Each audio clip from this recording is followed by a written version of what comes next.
ဒီဇာလန်ကတော့ခန္ဓာကိုယ်တစ်ခုနဲ့တစ်ခုချစ်ဆက်ပြီးမွေးလာတဲ့အမျိုးညီမနှစ်ယောက်အကြောင်းနဲ့စတင်ပါတယ်။ဒီနေ့မှာတော့သူတို့နှစ်ယောက်လုံးအတူတူလူတစ်ယောက်ကိုချစ်မိသွားကြပါတယ်။ဒါပေမဲ့အဲ့ဒီကောင်လေးကတော့အကြီးမကိုပဲသဘောကျခဲ့ပါတယ်။ဒီအရာကိုမြင်လိုက်တဲ့အငယ်မကအယမ်းမနာလို့ဖြစ်လာပါတယ်။သူမကသူ့အချစ်ကိုအကြီးမကလူယူတယ်လို့ခံစားလာခဲ့ပါတယ် အငယ်မရဲ့ထူးဆန်းလာတဲ့အပြုအမူတွေကြောင့်အကြီးမကအယမ်းစိတ်ပင်ပန်းလာပါတယ်နောက်ဆုံးမှာတော့သူမဟာသူတို့ခန္ဓာကိုယ်ကိုခွဲစိတ်ပြီးထိတန့်နေခြင်းကြောင့်မိခင်ကိုပြောပါတယ်ဒါပေမဲ့အငယ်မကတော့ခွဲစိတ်တာကိုလုံးဝမလုပ်ချင်ခဲ့ပါဘူးဒီနေ့မှာတော့အဲ့ဒီကောင်လေးကအဝေးကိုထွက်သွားတော့မယ်ဆိုတဲ့အချိန်ရောက်လာပါတယ်အကြီးမကသူ့ကိုနောက်ဆုံးနှုတ်ဆက်ခြင်းခဲ့ပေမဲ့အငယ်မရဲ့စွတ်တင်မှုကြောင့်မသွားနိုင်ခဲ့ပါဘူးအဲ့ဒီလိုနဲ့ကောင်လေးကထွက်သွားခဲ့ပါတယ် အကြီးမကသူရေးထားတဲ့ကောင်လေးပုံကိုကြည့်ပြီးအမြဲတတိယနေတတ်ပါတယ်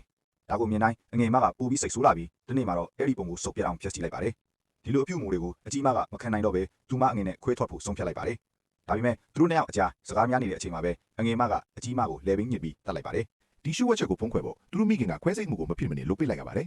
ခွဲစိတ်ပြီးနောက်မှာတော့အငယ်မကသူ့အကြီးမနေရာကိုယူလိုက်ပြီးသူမအစာနေခံလာပါတယ်ထို့ပြင်သူ့အကြီးမရဲ့ချစ်သူကိုပါလက်ထပ်လိုက်ပါတယ်ဒါပေမဲ့အဲ့ဒီနောက်ပိုင်းသူမရဲ့ဘဝထဲမှာထူးဆန်းတဲ့အဖြစ်အပျက်တွေဆက်တိုက်ဖြစ်ပေါ်လာခဲ့ပါတယ်